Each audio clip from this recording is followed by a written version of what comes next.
Welcome.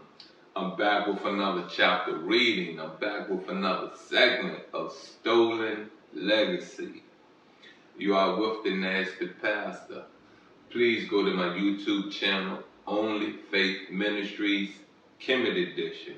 You will find the full readings of the teachings of Peter Hotep. You will find the extras in their entirety, their raw footage. And you can get some education out of that. You know what I'm saying? You will find the readings of On ISIS and ISIS, the full readings, the shorts, the clips. You will find the full readings of Stolen Legacy. They all have a playlist, so it's easy to find, it's easy to keep up with, and it's easy to receive the education that I'm giving. Anyways, I am the Nasty Pastor. We are starting with chapter 2 of Stolen Legacy. Instead of making us a long introduction, let's get on into this reading. And the title is So-Called Greek Philosophy Was Alien to the Greeks and Their Conditions of Life. You got it? It was an alien. It was so different. You know what I'm saying? Like, they didn't understand civilization. They didn't understand laws. They didn't understand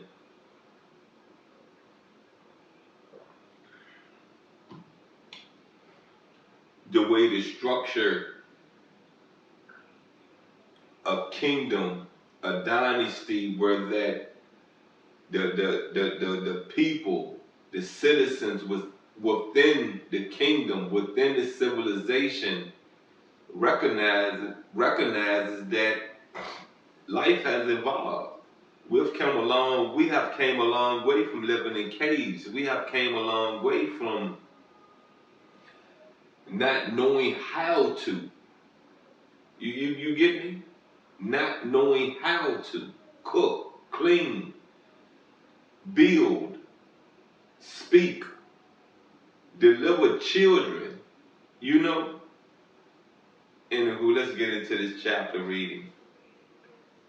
History supports the fact that from the time of Thales to the time of Aristotle, the Greeks were victims of internal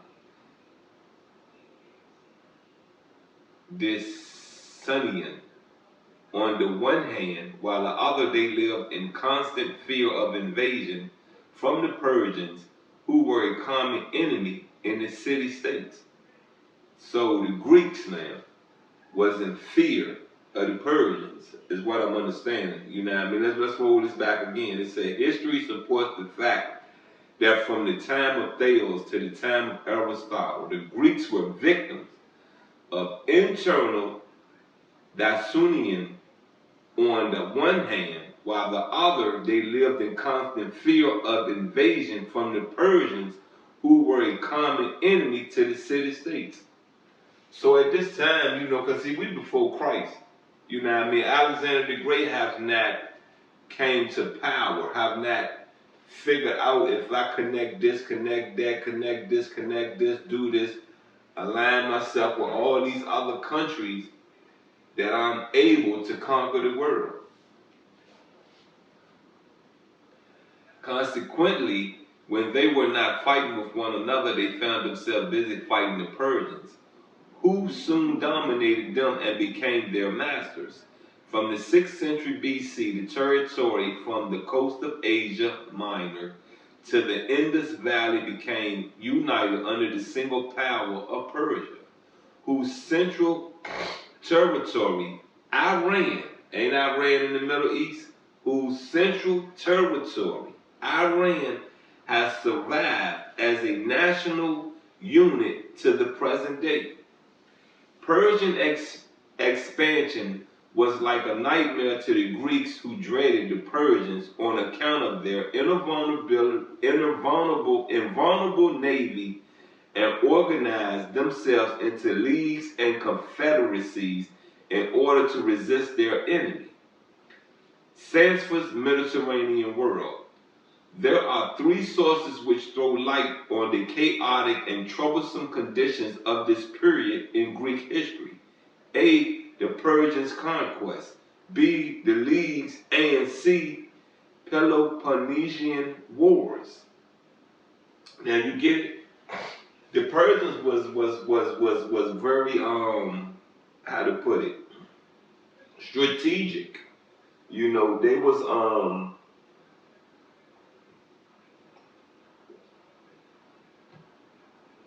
full of human beings, full of citizens, full of warriors, full of men that will go out and fight for their country. You know, you have to have an army to defeat another country. Your army have to be bigger. Your army have to be skilled. You know what I mean?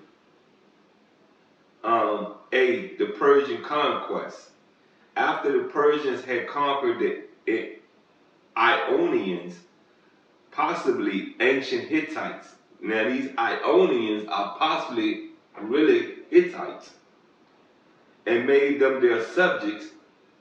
Polycrates seized the island of Samos and made it a famous city.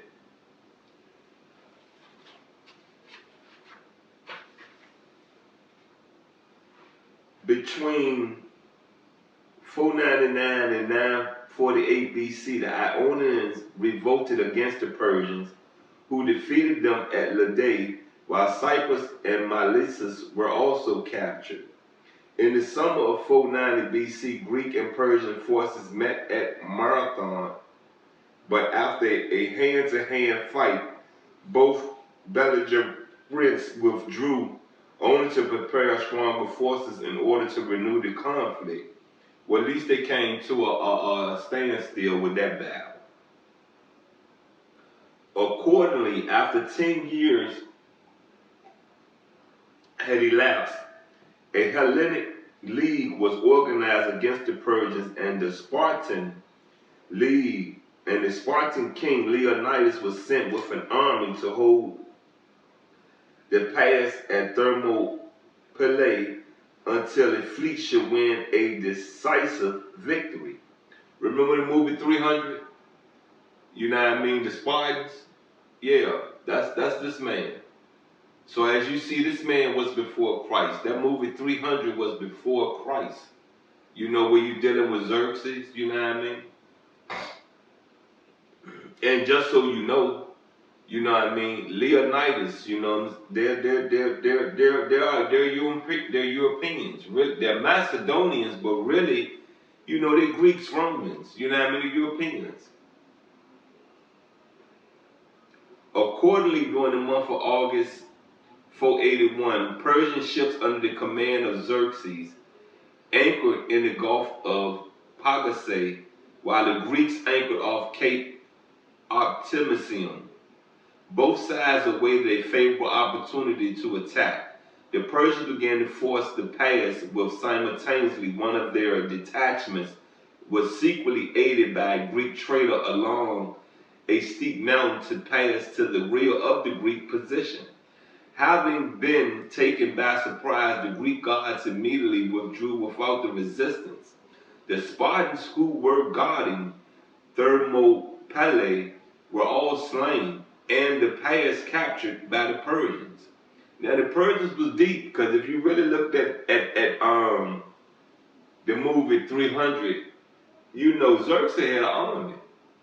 I mean a navy, a foot. You know, he had a navy and some foot soldiers. Man had a division in his army called the Immortals. They couldn't die. You know what I mean? But I say this to you, you know, Leonidas and the 300, you know, killed them, the ones that they fought. You know what I mean? They won. You know what I mean? They had to go regroup. Having been defeated at Thermopylae, the Greeks withdrew to Salamis, where again they encountered a naval engagement with the Persians.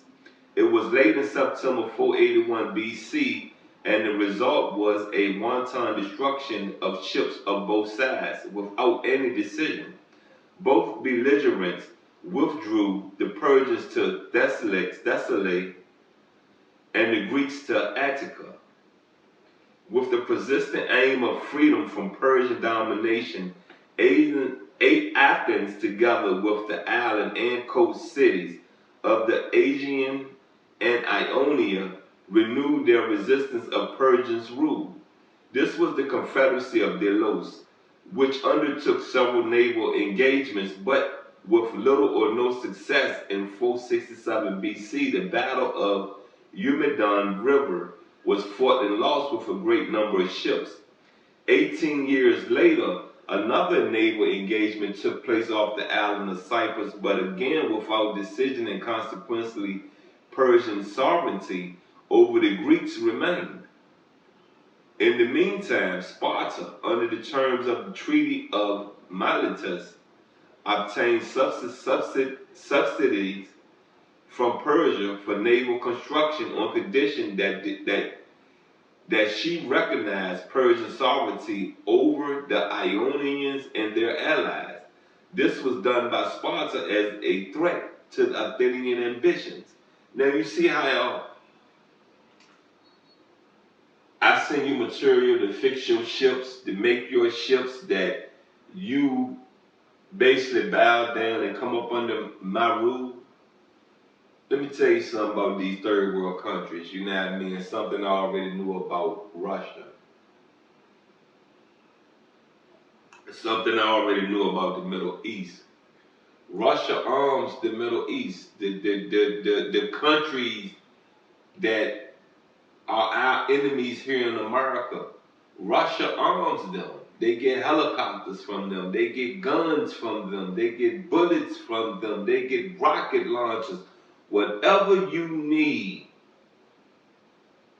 to win a war, to be a part in a war, to be ready to go to war, they got it from Russia. So if you ask me, you know,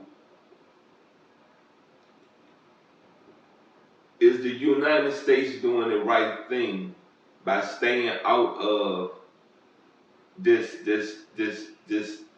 Israel and Iraqi war? You know, I say yes. You know what I mean? We have sent enough to Ukraine. We have already sent enough help for Israel to fight the Hamas. You know, it's time for America to focus on America.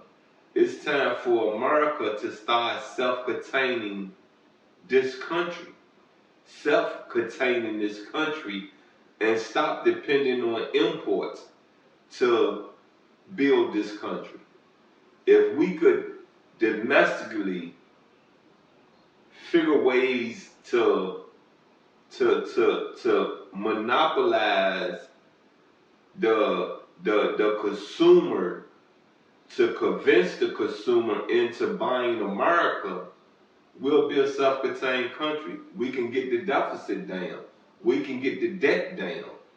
You know, and if you think we don't make good cars, we do.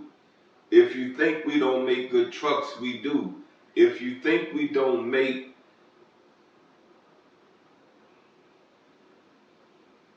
good designer clothes from good material from out of this country, we do. You feel me? Some of these suits we wear, these nice cut suits we wear, the material is from this country. You feel me? These jeans, these shoes, from out this country. It's called self-preservation, and if we gonna continue to depend on imports, you feel me? Then our decline is close. It's very close. Very close.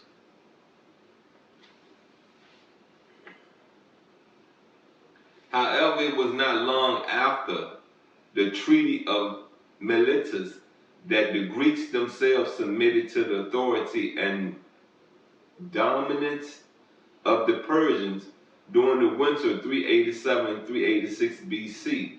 The individual Ionian cities signed the peace terms of the Persian king and finally accepted Persian rule. This treaty was renegotiated by a Spartan envoy who was authorized by the Persian king to enforce its provisions. Peep this, we're gonna stop right there. Do you get me?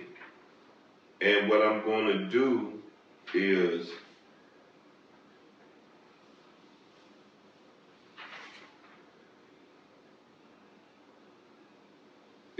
follow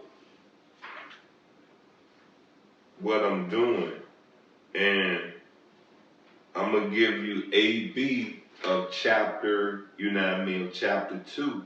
So let's get into B, and B will be called the leagues. Apart from the resistance of a common foe, the Persians, a study of the function of the leagues, reveals the enmity and spirit of aggression which were characteristics of the relationship which existed between the Greek city-states themselves. Accordingly, in 505 BC, the Peloponnesian states signed treaties amongst themselves pledging warfare against Sparta, who had absorbed them under her influence. Meanwhile, Aristogoras revived the Ionian League to resist Persian aggression and friendship between Athens and Aegina. Was restored by the Hellenic League, which was afterward converted into the Confederacy of Delos. As mentioned elsewhere, in like manner, Thebes also fell in line with the general temper of the age and organized the Boeotian League, a federation of city-states for self-protection and aggression. In 377 BC, a second Athenian confederacy was organized, but this was to frustrate the aims of the Lacedaemonians and to compel them to respect the right of the Athenians and their allies. Likewise, in 290 BC, the Italian League made up of the states of central Greece gained control of Delphi and frequently violated Achaean rights to the Peloponnesians, while in 225 BC, Antigonus Doson organized another Hellenic League with the purpose of obstructing the ambitions of Sparta and her Aetolian allies. Well, that's the end of that. And notice, a lot we see on TV is our history, documented history, true fact history.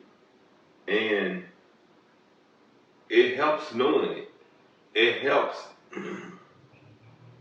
being able to connect the dot in a book, in a conversation, a video you're looking at online, So I just say this to you, keep connecting your dots, keep reading, keep, how to put it, giving your kids awareness, keep talking to your kids, keep trying to get an understanding of your kids, and please always listen to your kids. Don't just talk at your kids, listen also. It's a two-way street. Your kids get older, your kids start feeling themselves, your kids start showing you the adult in them. So listen and know when to speak and know how to speak to your kids, because your kids, to a point in their life, they're just as stubborn as you was at 19, 18, 20 years old, get ready to step out into the real world. Anywho, once again, I am the Nasty Pastor. Please go to my YouTube channel, Only Faith Ministries, and you can find it. Let me back that up. Go to my YouTube channel, Only Faith Ministries Kemet Edition. Go over there and subscribe. Go over there and like. Go over there and comment. And I definitely need you to share it. I definitely need you to share the platform. So, we done wrapped up Stolen Legacy Chapter 2, Part 1. Look, if I don't love you, don't nobody else love you. And I'm out.